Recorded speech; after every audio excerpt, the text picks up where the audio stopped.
It's very tiresome to read about the decline of the mainline churches as though that was, a beacon of which religion is all going downhill. They haven't been the mainline for a long, long time. And the reason is they stopped being very authentic Christian churches. The more they got into Tillichian theology, the more that the ministers started giving political rather than... If you go to church and you didn't hear about sin and they didn't say the word Jesus, people stopped going. And this has been going on started in the 19th century. And certainly, these churches are going out of business. They've been losing membership at a terrific rate for the last century.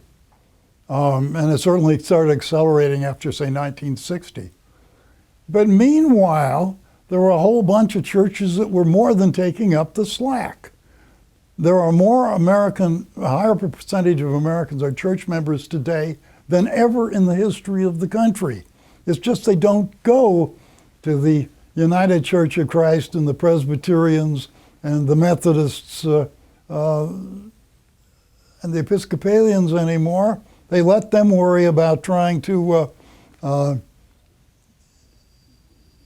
divest themselves of companies who do business with Israel and all the rest of the craziness they get into.